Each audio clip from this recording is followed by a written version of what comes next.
الحمد للہ رب العالمین والصلاة والسلام علی رسولہ الکریم اما بعد فاعوذ باللہ من الشیطان الرجیم بسم اللہ الرحمن الرحیم قال اللہ تعالی فی کلامہ المجید فَلْيَعْبُدُوا مُخْلِصِينَ لَهُ الدِّينَ وقال اللہ تعالی فی مقام آخر تِلْكَ أُمَّةٌ قَدْ خَلَتْ لَهَا مَا كَسَبَتْ وَلَكُمْ مَا كَسَبْتُمْ وَلَا تُسْأَلُونَ عَمَّا كَانُوا يَعْمَلُونَ صدق اللہ العظیم وبلغنا رسولہ النبی الکریم الرؤوف الرحیم ان اللہ وملائکتہ یصلون علی النبی یا ایہا الذین آمنوا صلوا علیہ وسلموا تسلیما اللہم صلی علی سیدنا و حبیبنا محمد وبارک وسلم وصلی علیہ الصلاۃ والسلام علیک یا رسول اللہ الصلاۃ والسلام علیک یا حبیب اللہ وعلی آلک واصحابک یا رحمۃ للعالمین۔ عزیزان محترم، اللہ رب العزت کی توفیق، نبی رحمت صلی اللہ علیہ وبارک وسلم آپ کی خصوصی توجہات، عنایات اور برکات کے طفیل رب ذوالجلال نے حرمین شریفین کی حاضری کے بعد ہمیں مل بیٹھنے کی توفیق عطا فرمائی۔ اس دعا کے ساتھ کہ اللہ تعالی ہم سب کو حرمین شریفین کی حاضری عشق و مستی سے، محبت سے بار بار عطا فرمائے، اور اللہ رب العزت ہم سب کو قرآن و سنت کے مطابق اپنی زندگی کے شب و روز گزارنے کی توفیق عطا فرمائے، خاتمہ اللہ تعالی ہم سب کا ایمان پہ فرمائے۔ آج کی گفتگو کا عنوان سیدنا سید الشہداء حضرت امام حسین رضی اللہ تعالی عنہ، آپ کی فکر کے حوالے سے، جد و جہد کے حوالہ سے جو اسلوب، جو طریقہ کار ہمیں تاریخی واقعات کو آدم علیہ السلام سے لے کر نبی پاک صلی اللہ علیہ وبارک وسلم کی ذات تک جو واقعات، حالات انبیاء کی شخصیات کے ساتھ پیش آئے، اور ان واقعات کو سمجھنے کا جو طریقہ کار اللہ تعالیٰ نے اپنی لاریب کتاب کے اندر ہمیں عطا فرمایا، انہی اصولوں کی بنیاد پر حضرت امام حسین رضی اللہ تعالی عنہ کی شہادت کے واقعے کو ہم سمجھنے کی کوشش کرتے ہیں۔ سب سے پہلی یہ بات ذہن میں رکھیں کہ اللہ تعالیٰ نے اس کائنات کے اندر دو قوتیں قائم کر رکھی، ایک ہے خیر کی قوت اور ایک ہے شر کی قوت۔ خیر کی قوت اپنا کام کرتی ہے، شر کی قوت اپنا زور لگاتی ہے، اور ان دونوں کے درمیان جو مشترکہ چیز ہے جس کو ہم جزا اور سزا کی بنیاد بھی کہہ سکتے ہیں کہ جزا بھی اسی بنیاد پہ ملتی ہے، اور کسی بھی شخص کے لیے جو سزا بنتی ہے وہ بھی اسی بنیاد پہ ہے۔ قرآن و سنت کے مطالعے سے ہمیں یہ پتہ چلتا ہے کہ وہ ایک ہی جملہ ہے، اور اس جملے کو کہا جاتا ہے لا الہ الا اللہ۔ کسی بھی شخص کی جزا، انعام بھی یہی جملہ ہے کہ جب کوئی بندہ اس جملے پہ کاربند ہو کر اخلاص کے ساتھ، محبت کے ساتھ آگے بڑھتا ہے، حالات جیسے بھی ہوں، تلخیاں بھی ہوں، پریشانیاں بھی ہوں، تکالیف بھی آ جائیں، جیسے جیسے اس جملے کا متوالا بندہ دل و جان سے ہر حالت کے اندر بہار ہو کے خزاں لا الہ الا اللہ، بہار آ جائے تب بھی یہ پڑھتا ہے لا الہ الا اللہ۔ کیا مطلب؟ خوشی آ جائے، شادمانی آ جائے، تب بھی یہ رجوع کرتا ہے اللہ کی ذات کی طرف۔ خزاں آ جائے، حالات کی تلخی آ جائے، تب بھی یہ بندہ رجوع کرتا ہے لا الہ الا اللہ کی طرف۔ گویا کہ ہر حالت کے اندر بندہ مومن کے دل کی تسکین، دل کا انعام، وہ اسی جملے کے اندر چھپا ہوا ہے۔ اور اسی طرح اس کے مقابلے میں اگر کسی کو سزا دینی ہو، ایک بندہ اس جملے کا منکر ہے، اللہ تعالیٰ کے نظام کو قبول نہیں کرتا،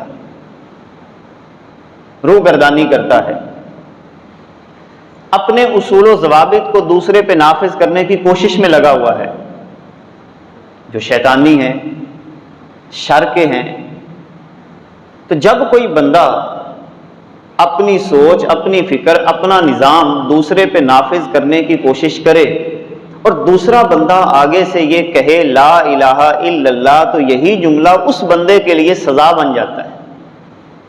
اس کی نفسیاتی سزا یہی ہے کہ میں اپنا نظام نافذ کرنے لگا تھا، مگر اس نے میرے نظام کو قبول نہیں کیا، یہ تو اللہ کے نظام کو قبول کر رہا ہے۔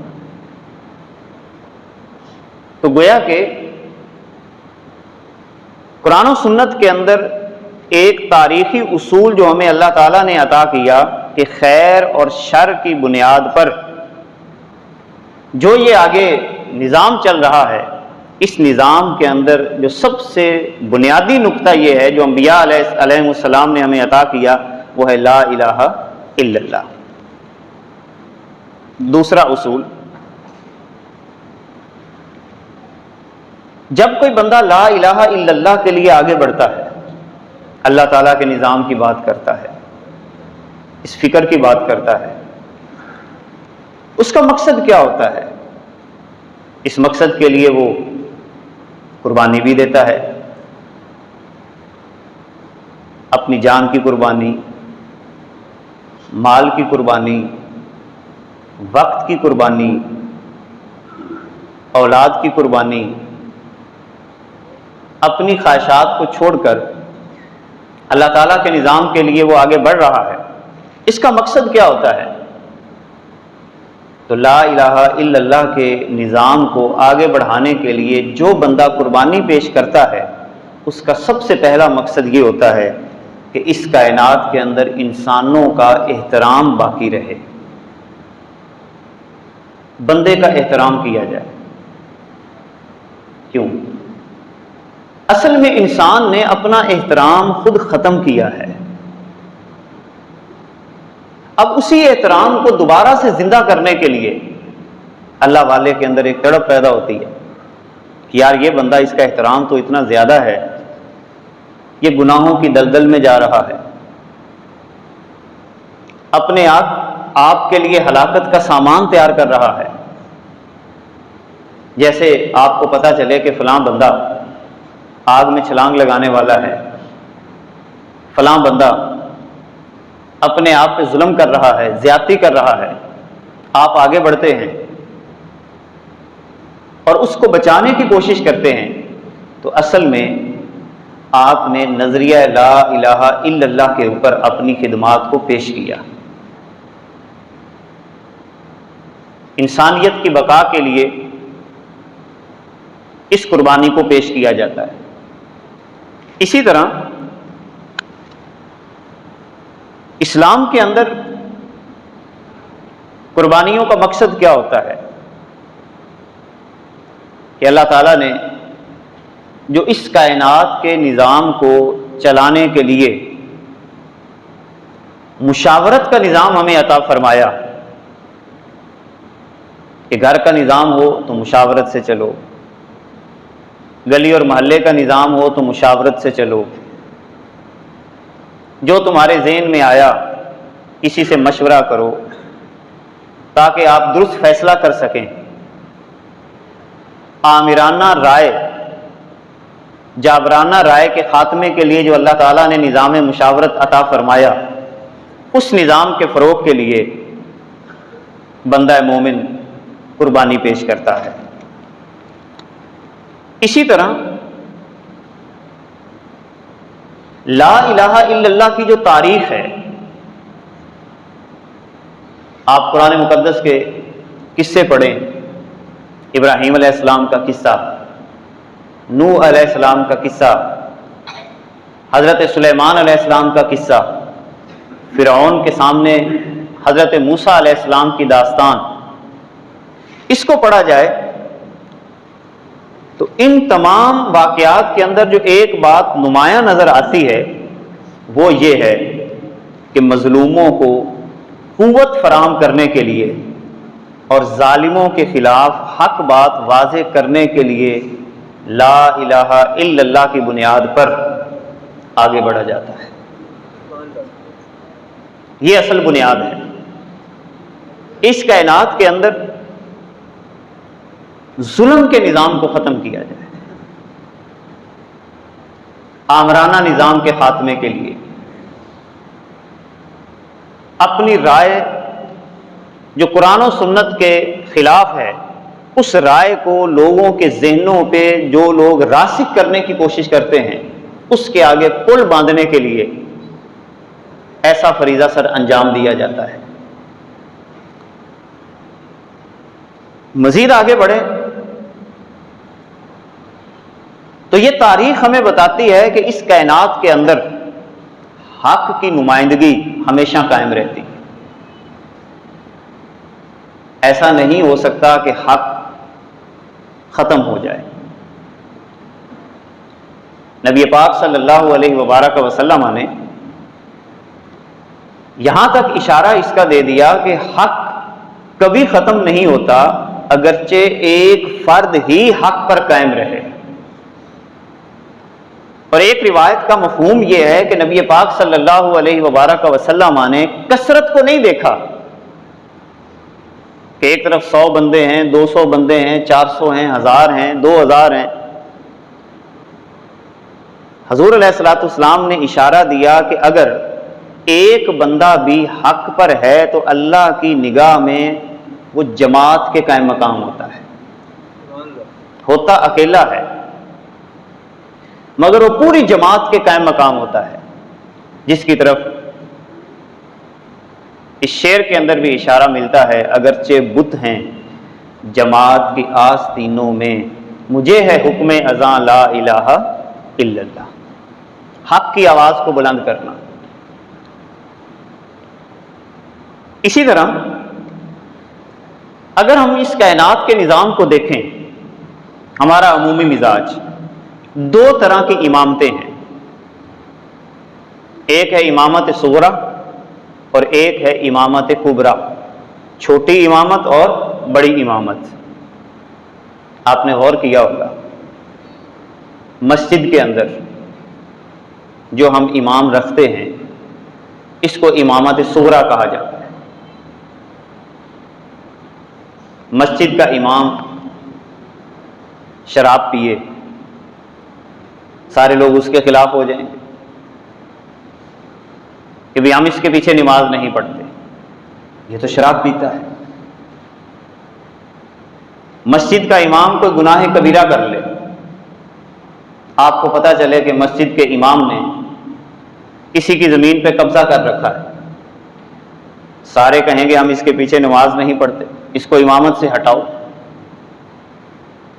مسجد کا امام کوئی ایسا کام سر انجام دے جو عرف کے بھی خلاف ہو، مثال کے طور پر آج کل کے ماحول کے اندر مسجد کا امام قمیض اتار کر سر پہ کپڑا بھی نہ لیا ہو، بازاروں میں پھر رہا ہو، سارے کہیں گے جناب اس کو آپ نے امام رکھا ہوا ہے۔ یہ امامت صغریٰ ہے۔ دین کا مزاج یہ ہے کہ جس طرح امامت صغریٰ کے لیے باقاعدہ طور پر اصول و ضوابط کا خیال رکھا جاتا ہے، بالکل اسی طرح جب آپ اپنا حاکم چنتے ہیں، اپنا سربراہ چنتے ہیں، اپنا کوئی لیڈر چنتے ہیں، تو اس کے لیے بھی انہی شرائط کو ملحوظ خاطر رکھنا چاہیے۔ یہ اصل میں بنیادی طور پر فلسفہ ہے اسلام کا، کہ جس طرح امامت صغریٰ کے لیے بعض چیزوں کا خیال رکھا جاتا ہے، تو امامت کبریٰ حاکم کو چننا، اپنا سربراہ چننا، اس کے لیے بھی ان شرائط کو ملحوظ خاطر رکھا جائے گا۔ واقعہ کربلا، حضرت امام حسین رضی اللہ تعالی عنہ، آپ کی آواز امامت کبریٰ کے لیے تھی، امامت کبریٰ کے لیے، کہ اگر ایک حاکم شراب کی ترویج کر رہا ہو، ایک حاکم سود کی ترویج کر رہا ہو، ایک حاکم فحاشی اور بے حیائی کو آگے بڑھا رہا ہو، تو ایسے حاکم کے خلاف آواز بلند کرنا کہ حق واضح ہو جائے، ایسے الفاظ کا استعمال کرنا کہ جس سے حق واضح ہو جائے، یہ اصل میں حضرت امام حسین رضی اللہ تعالی عنہ کی شہادت کا پیغام ہے، یہ اصل پیغام ہے۔ مگر رہ گئی رسم اذاں روح بلالی نہ رہی، فلسفہ رہ گیا تلقین غزالی نہ رہی۔ ہم سبیلیں لگاتے ہیں امام حسین کی یاد میں، کانفرنسز ہوتی ہیں، خاص طور پہ یہ 10 ایام بالخصوص حضرت امام حسین رضی اللہ تعالی عنہ کی یاد میں ان کو منایا جاتا ہے۔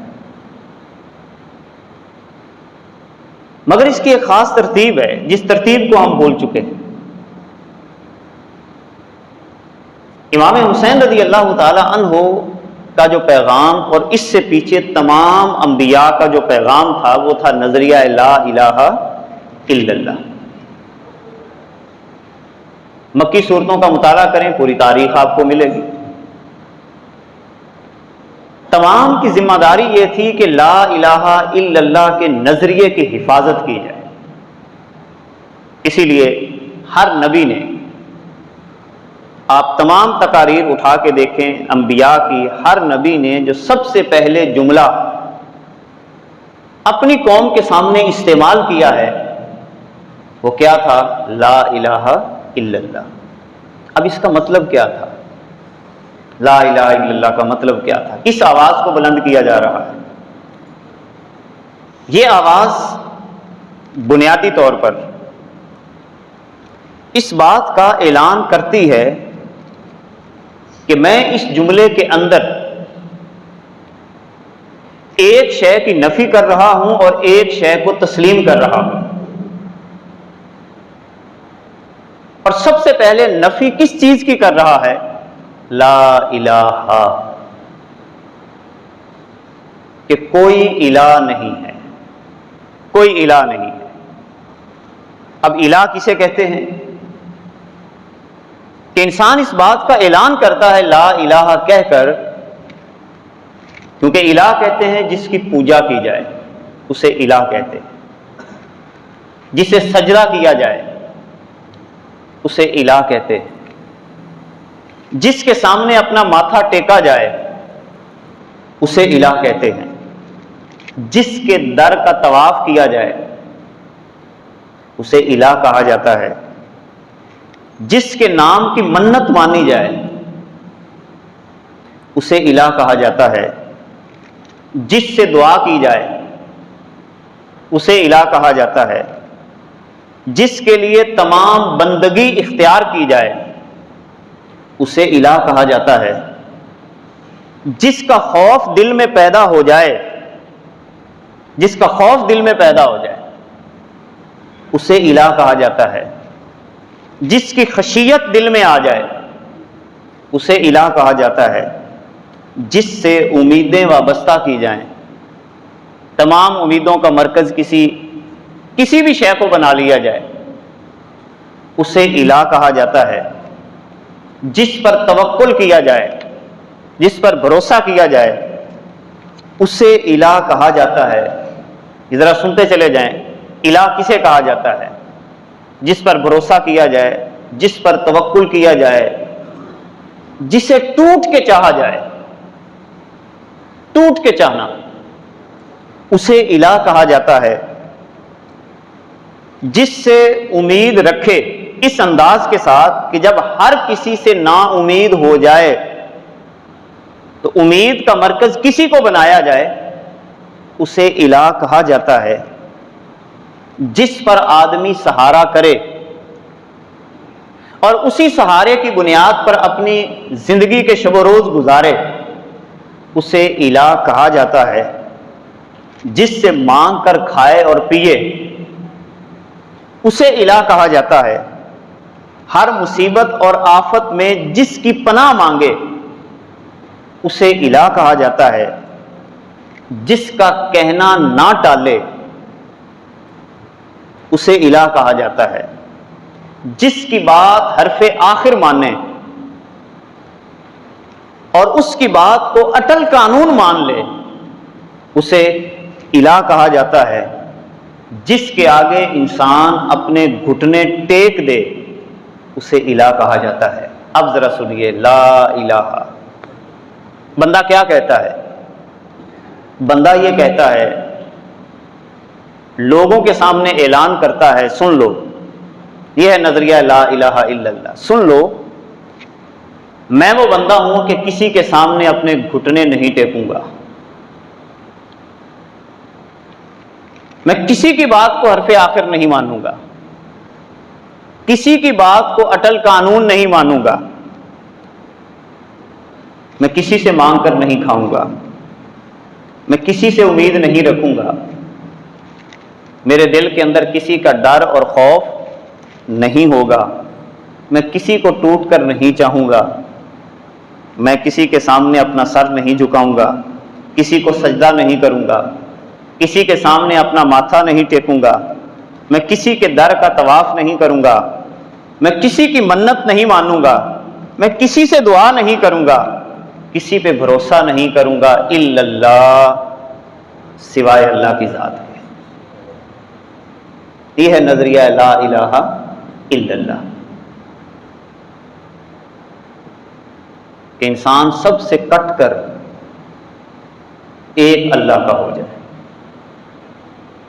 سادہ لفظوں میں اس کی ایک جملہ عرض کیا کرتا ہوں کہ زندگی کے اندر ایک ہی جملہ ذہن میں رکھیں، حالات جیسے بھی ہوں، پریشانیاں آئیں، مصیبتیں آئیں، خوشی آئے، غمی آئے، تو اندر سے کہا کریں بس تو ہی تو، اے میرے اللہ بس تو ہی تو، تیرے علاوہ میرا کوئی نہیں ہے، کیونکہ زندگی ایک خواب ہے، خواب چل رہا ہے، پیدا ہوئے، زندگی کے کچھ لمحات گزر گئے جو خواب لگ رہے ہیں، بچپنا گزر گیا، جیسے خواب سے بندہ بیدار ہوتا ہے تو وہ خواب تو گزر گیا، بچپنا گزرا، لڑکپن گزر گیا، گلی محلوں میں کھیلتے تھے، دوست احباب تھے، ساتھی تھے، سفر کیے، گھر میں بیٹھے، کتنے لوگوں کے ساتھ ہمارے رابطے رہے، جوانی بھی گزر گئی، خواب لگ رہا ہے، سب خواب ہے، اور پھر موت بھی آنے والی ہے. جب موت کا وقت آئے گا پھر بھی یہ سارا کچھ خواب لگے گا. وہ بندہ بڑا خوش ہوتا ہے جس کو خواب اچھا آیا ہو، بہترین خواب آیا ہو. جب اٹھے تو لوگوں کو بتاتا پھرتا ہے کہ جناب مجھے بڑا اچھا خواب آیا. اور جس کو خواب ایسا آیا ہو جو اس کی طبیعت کے موافق ہو، اس کو ڈر لگتا ہے، خوف آتا ہے. بالکل اسی طرح زندگی ایک خواب ہے، اور اس خواب کو حسین بنانا یہ میرا اپنا کام ہے. موت اس خواب کی بیداری ہے. آنکھ اس وقت کھلے گی. اس خواب کو بیدار کرنے والی چیز موت ہے. جب وہ موت کا لمحہ آئے گا، اگر تو یہ میرا خواب اچھا ہوا، موت بھی حسین لگے گی، موت بھی پیاری لگے گی کہ میرا خواب اچھا ہے. اور اگر یہ خواب اچھا نہ ہوا تو موت سے بھی ڈر لگنا شروع ہو جاتا ہے. یہی وجہ ہے یہ سارا فلسفہ، بیک گراؤنڈ سمجھ لیں. اس لیے آپ کے سامنے عرض کر رہا ہوں کہ یہ عجیب لگتا ہے بعض دفعہ جب بندہ سوچتا ہے کہ یار حضرت امام حسین رضی اللہ تعالی عنہ، اتنی جلیل القدر شخصیت جو حضور علیہ الصلوۃ والسلام پہ کندھوں پہ سوار بھی ہوئے ہوں، کائنات کے آقا صلی اللہ علیہ وسلم ان شہزادوں کو اپنی زبان بھی چساتے ہوں، دوران نماز یہ آ جائیں تو سجدہ بھی لمبا ہو جاتا ہو، سینے سے چمٹا کر اپنی بیٹی حضرت فاطمہ کو فرمائیں ان کا رونا مجھے اچھا نہیں لگتا، بازار میں ان کو اپنے کندھوں پہ سوار کر کے سیر کروائیں،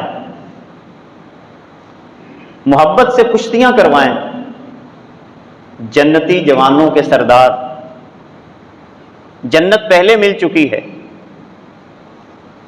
تو اتنی بڑی قربانی کی کیا ضرورت تھی؟ سمجھ میں نہیں آتی بات بعض دفعہ. اپنی نگاہوں کے سامنے بچے ذبح ہو رہے ہیں، تیر چل رہے ہیں، لاشوں پہ لاشیں اٹھا رہے ہیں، مگر زبان کے اوپر کوئی شکوہ نہیں، کوئی شکایت نہیں. اگر آپ کو یہ لا الہ الا اللہ کا پس منظر سمجھ آ گیا ہے تو پھر یاد رکھیں، جو بندہ اپنی زندگی کو حسین انداز کے ساتھ گزارتا ہے وہ موت کو بھی خوشی کے ساتھ گلے لگا دیتا ہے. اس کو پھر کوئی ڈر نہیں لگتا کیونکہ اس کا خواب اچھا ہے.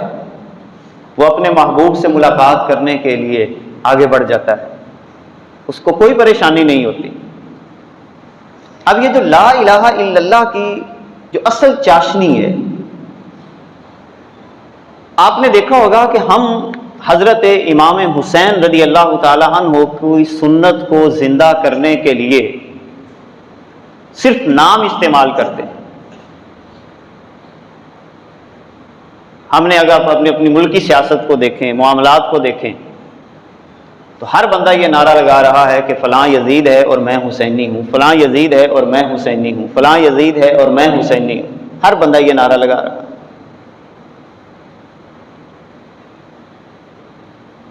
مگر کامیابی نہیں مل رہی. اصل میں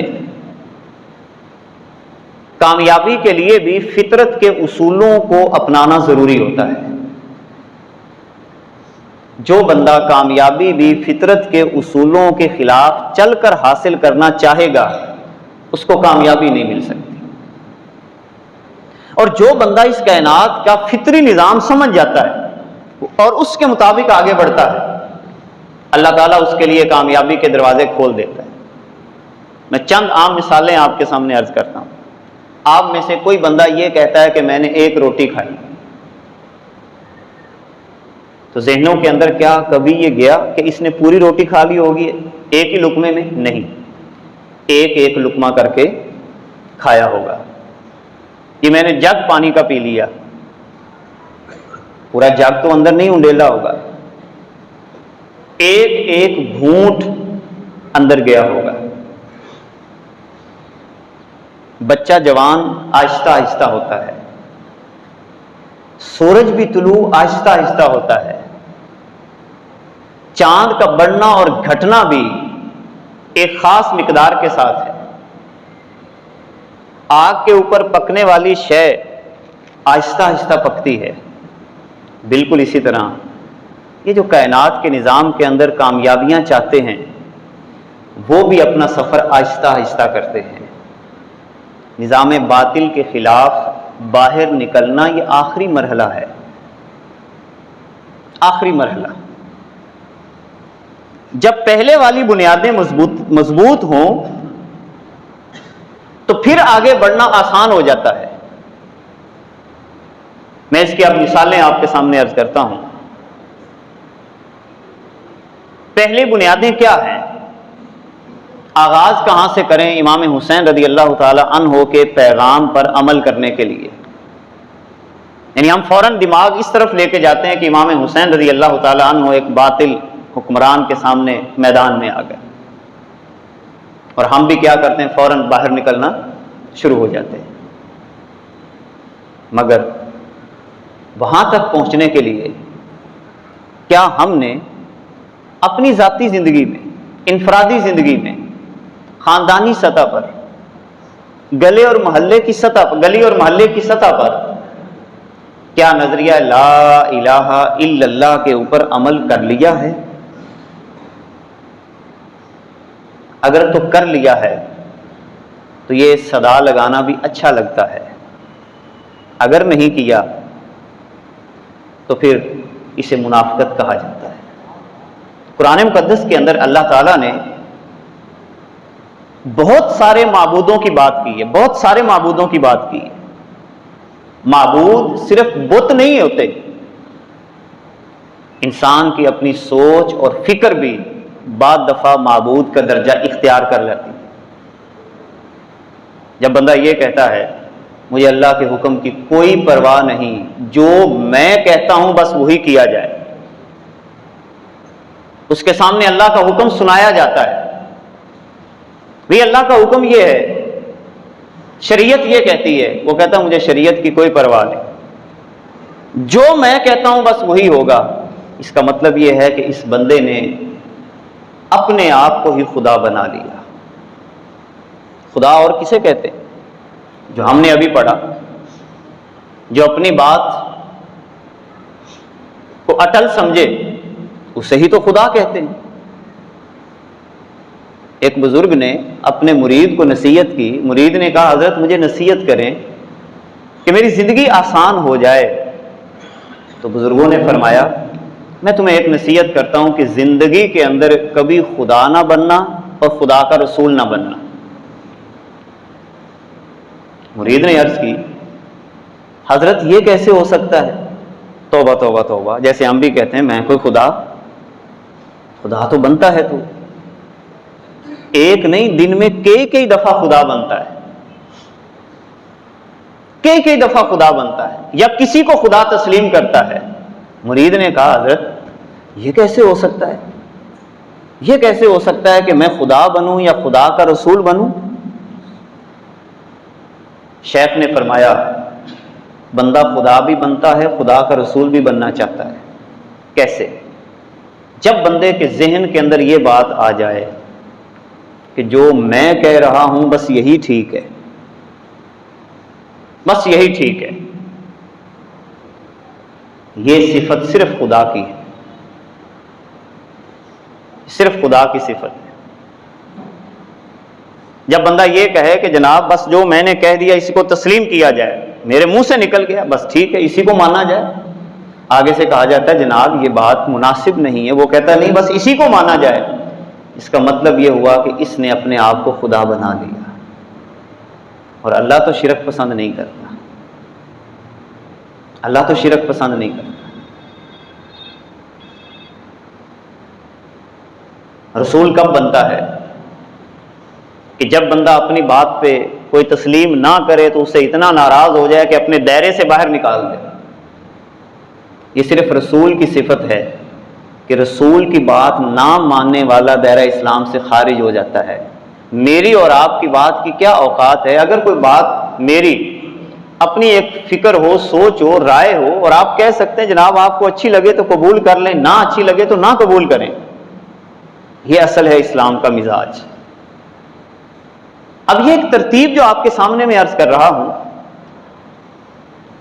کہ لا الہ الا اللہ کی آواز کی پہلے پریکٹس کی جاتی ہے چھوٹی سطح پہ اپنی انفرادی زندگی کے اندر، جس کی تفصیل اللہ تعالیٰ نے کئی مقامات پر ہمیں عطا فرمائی. کسی مقام پہ فرمایا کہ تمہاری ماں، تمہارا باپ اللہ کے مقابلے میں نہیں آنے چاہیے. ادب کرو، احترام کرو. سورہ توبہ پڑھیں، سورہ لقمان پڑھیں.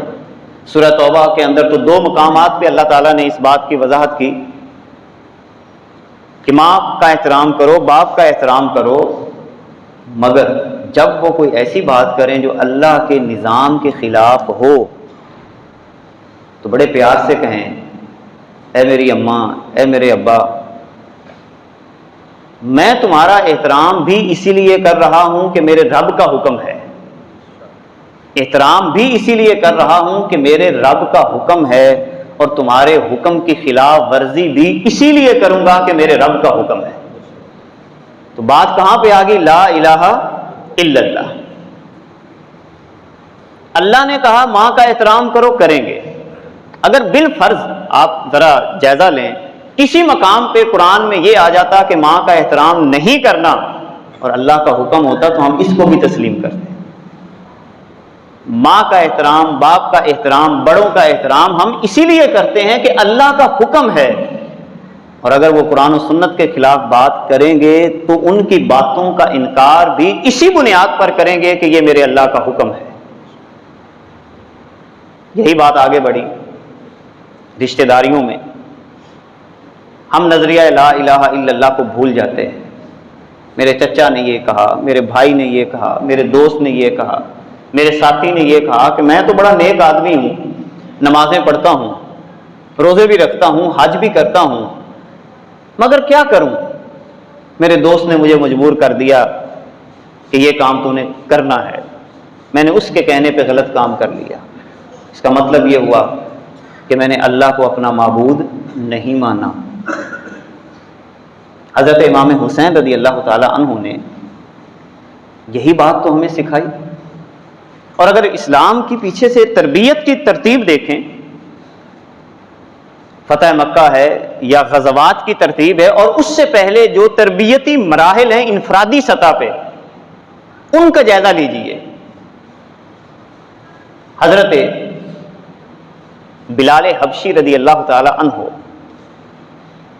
غلام ہیں، نوکر بھی نہیں ہیں.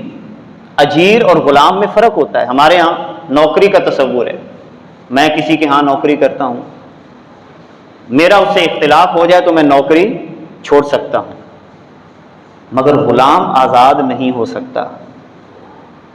قربان جائیں تربیت محمدی پر صلی اللہ علیہ وسلم، محبت مصطفیٰ پر، لا الہ الا اللہ کے نظریے پر، کہ حضرت بلال حبشی رضی اللہ تعالی عنہ غلام ہو کر نظریاتی طور پر اتنی جنگ کر رہے ہیں، ان کو کوئی پرواہ نہیں ہے کہ میری جان چلی جائے گی، کوئی پرواہ نہیں ہے کہ یہ مجھے بھوکا مارے گا، کوئی پرواہ نہیں ہے کہ مجھے ریت پہ لٹائے گا، کوئی پرواہ نہیں ہے کہ میرے جسم کے اوپر یہ بھاری پتھر رکھے گا.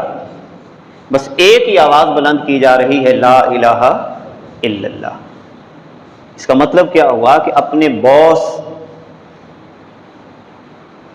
دفتر کا سربراہ، یہ سبق ہے، پیغام حسین یہی ہے کہ دفتر کا سربراہ اگر تمہیں غلط کام کی طرف اکسا رہا ہے، جس سے تمہارا مالی نقصان بھی ہو، لا الہ الا اللہ کی آواز کو بلند کر دو. سہ جاؤ، کچھ سہنا پڑتا ہے، قربانی دینا پڑتی ہے. اگر دفتر کا سربراہ تمہیں غلط دستخط کرانے پر اکسا رہا ہے، باپ کہتا ہے کہ نہیں دستخط کر دے، بیٹی کو کہتا ہے، بھائی اپنی بہن کو کہتا ہے کہ نہیں تو ہمارے حق میں زمین کو لکھوا دے، ظلم کر رہا ہے نا. اب یہاں پر لا الہ الا اللہ کی آواز کو کون بلند کرے گا؟ کون کہے گا اگرچہ بت ہیں جماعت کی آستینوں میں، مجھے ہے حکم اذاں لا الہ الا اللہ؟ یہاں پر موت کی آنکھوں میں آنکھیں ڈال کر گفتگو کون کرے گا؟ کیا ہم صرف نعرے لگا کر اپنے آپ کو خوش کر لیتے ہیں کہ ہم نے جی باطل حکمران کے خلاف اپنی آواز کو ایسے بلند کر دیا؟ آواز پہلے اپنے خلاف آواز بغاوت کو بلند کرو، اپنے خلاف۔ ہر روز شام کے وقت ترتیب بنائیں کہ صبح سے لے کر شام تک میں نے اللہ کے مقابلے میں کتنے لوگوں کی بات کو تسلیم کیا ہے، گھر میں، بازار میں، کچہری میں، عدالت میں، معاملات زندگی میں، کہاں کہاں پہ میں نے اللہ کے نظام کے خلاف بغاوت کی ہے۔ جہاں جہاں پہ بغاوت کی ہے اپنے آپ کو کٹہرے میں پیش کر دیا جائے، اللہ سے معافی مانگی جائے، اپنے خلاف لا الہ الا اللہ کی آواز کو بلند کیا جائے۔ اپنے خلاف سب سے پہلا کام یہ ہے کہ اپنے خلاف لا الہ الا اللہ کی آواز کو بلند کیا جائے۔ حکم تیرا چلے گا میرے مالک، آنکھ اس نے دی ہے، بد نگاہی کرتی ہے، لا الہ الا اللہ کا فلسفہ تو پورا نہ ہوا۔ کان اس نے دیے، کان اس نے دیے، اللہ کی نافرمانی سنتا ہے، دھنیں سنتا ہے، گائکی سنتا ہے، آگے اس انداز کے ساتھ بڑھتا ہے جو شیطانی پروگرام ہے، لا الہ الا اللہ کے خلاف چلا۔ دل اس نے دیا، دل کے اندر غیر اللہ آ گیا، لا الہ الا اللہ کے خلاف چلا۔ صحت اس نے دی، اپنی صحت کو اللہ تعالی کے نظام کے خلاف استعمال کر لیا، لا الہ الا اللہ کا فلسفہ پورا نہ کیا۔ اللہ تعالیٰ نے حرام سے بچنے کا حکم عطا فرمایا، وہ ساری چیزیں ذہن میں رکھیں کہ معبود کسے کہا جاتا ہے؟ جس کا کہنا نہ ٹالا جائے، ہر صورت میں اس کا کہنا مانا جائے۔ مالک نے کہا حرام نہیں کھانا، یہ حرام سے بچ جاتا ہے، لا الہ الا اللہ کی تاثیر اس کو ملے گی۔ مالک نے کہا سود کے نظام کو نہیں اپنانا، بچ جاتا ہے، لا الہ الا اللہ کے نظام کو اس نے قبول کر دیا۔ یہ وہ فلسفہ ہے جو اللہ تعالیٰ نے ہمیں تاریخی فلسفہ عطا کیا ان تمام واقعات کا۔ یہ واقعات کوئی لذت کے لیے نہیں ہوتے کہ بس سن کر آپ وہاں سے بس صرف لذت حاصل کر لیں، نعرے لگا لیں، سلام عقیدت صرف انہی کو پیش کریں۔ نہیں، اللہ تعالیٰ نے قرآن مقدس کے اندر پہلا پارہ آخری آیہ پاک ان تمام چیزوں کا ایک فلسفہ بیان فرما دیا، اور وہ کیا ہے؟ تلک امۃ قد خلت۔ بڑا پیارا فلسفہ ہے میری اور آپ کی زندگی کے لیے۔ تلک امۃ قد خلت، یہ اللہ کے نیک بندوں کی ایک جماعت تھی جو گزر گئی۔ جہاں پہ اللہ تعالیٰ نے جماعت کا ذکر کیا، تلک امۃ قد خلت، اس سے پیچھے کن لوگوں کا ذکر ہے؟ ذرا پڑھیے تو صحیح، 2 رکوع، آخری پارے کے 2 رکوع، ابراہیم علیہ السلام کا ذکر، ابراہیم علیہ السلام کی قربانیوں کا ذکر، بے آب و گیا وادی میں بچے کو چھوڑ جانا اللہ کے حکم سے، اللہ کے حکم سے چھری چلا دینا، اسماعیل علیہ السلام کا اپنے آپ کی گردن کو پیش کر دینا، حضرت موسیٰ علیہ السلام کا تنہا فرعون کے سامنے حق کی آواز کو بلند کرنا، یعقوب علیہ السلام کا ذکر، اولاد یعقوب کا ذکر، ان رکوعوں میں کر کے اللہ تعالیٰ نے مجھے اور آپ کو یہ بات کی ہے۔ اس بات کو دل کی تختی پہ لکھیں اور اس کا مخاطب اپنے آپ کو سمجھیں۔ فرمایا تلک امۃ قد خلت، یہ اللہ کے نیک بندوں کی ایک جماعت تھی جو گزر گئی، قد خلت، گزر گئی۔ اور اگلا جملہ ذرا سنیے، لہا ما کا سبت یہ انہی کے لیے ہے جو انہوں نے کیا، جو انہوں نے کیا وہ انہوں نے کیا۔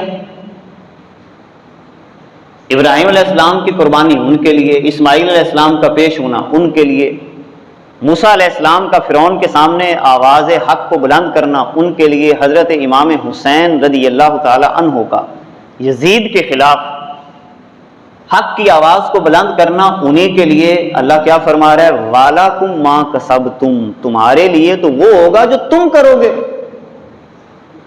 اب یہاں پر سوال یہ پیدا ہوتا ہے کہ میں نے کیا کیا؟ یہ سوال ذہن میں رکھنا ہے۔ جو انہوں نے کیا کیا وہ میں نے بھی کیا؟ اور جو انہوں نے کیا اور جس بنیاد پر کیا، ہم صرف ایک ہی مثال اگر لیں، شعیب علیہ السلام نے اپنی قوم کے خلاف لا الہ الا اللہ کی آواز کو بلند کیا کہ ناپ تول میں کمی کرتے تھے۔ شعیب علیہ السلام نے آواز کو بلند کیا کہ وہ ناپ تول میں کمی کیا کرتے تھے۔ نعرہ لگاؤں لا الہ الا اللہ کا، ناپ تول میں کمی بھی کروں تو میں نے کس نظام کو لیا؟ پھر حضرت امام حسین رضی اللہ تعالی عنہ، آپ نے نعرہ بلند کیا لا الہ الا اللہ کا، کس بنیاد پر کیا؟ شراب کے خلاف، شراب کے خلاف آواز کو بلند کیا، جوئے کے خلاف آواز کو بلند کیا، ظلم اور زیادتی کے خلاف آواز کو بلند کیا۔ وَلَكُمْ مَا كَسَبْتُمْ، تمہارے لیے وہ ہوگا جو تم کرو گے۔ تو کیا میں نے بھی ایسا کیا؟ اگر ایسا نہیں کیا تو اللہ تعالیٰ پھر فرما رہا ہے تمہارے کسی عمل کا تمہیں کوئی فائدہ نہیں ہوگا۔ وَلَا تُسْأَلُونَ عَمَّا كَانُوا يَعْمَلُونَ، تم ان کے جو مرضی گیت گاتے رہو، تم سے ان کے بارے میں کوئی سوال نہیں کیا جائے گا۔ لہذا آج کا دن ہمیں یہ پیغام دے رہا ہے، اپنے آپ میں جھانکنا ہے، اپنی تربیت کرنا ہے، اپنے آپ کو آگے لے کر چلنا ہے۔ یہ عہد کریں آج کے اس مقدس دن، آج کے اس مقدس دن یہ عہد کریں، 9 محرم کا دن ہے، کل عاشوراء کا دن ہے۔ نبی پاک صلی اللہ علیہ وسلم بھی عاشوراء کے دن روزہ بھی رکھا کرتے تھے۔ آقا کریم علیہ الصلوۃ والسلام کی سنت بھی ہے، کیونکہ موسیٰ علیہ السلام کی قوم روزہ رکھتی تھی تو حضور علیہ الصلوۃ والسلام نے فرمایا کہ ہم زیادہ حقدار ہیں کہ اس دن روزہ رکھیں۔ یہ ویسے بھی مقدس دن ہے، اور پھر اس کی نسبت واقعہ کربلا کے ساتھ بھی ہو گئی۔ یہ تمام تر چیزوں ذہن میں رکھتے ہوئے، لا الہ الا اللہ کے نظریے کو ذہن میں رکھتے ہوئے یہ عہد کریں کہ میں کسی کے سامنے گردن نہیں جھکاؤں گا، کسی کے سامنے اپنا ماتھا نہیں ٹیکوں گا، کسی کی منت نہیں مانوں گا، کسی کے در کا طواف نہیں کروں گا، میں وہاں پر کسی کو اپنا رازق نہیں مانوں گا، نہ اپنی ذات کو نہ کسی کو، بس لا الہ الا اللہ۔ بہار ہو یا خزاں، بہار آ جائے پھر بھی لا الہ الا اللہ، خزاں ہو تو پھر بھی لا الہ الا اللہ۔ ہر حال میں راضی رہنا ہے، یاد محبوب میں راضی رہنا ہے۔ اللہ تعالی ہمیں عمل کی توفیق عطا فرمائے۔ وآخر دعوانا ان الحمد للہ رب العالمین۔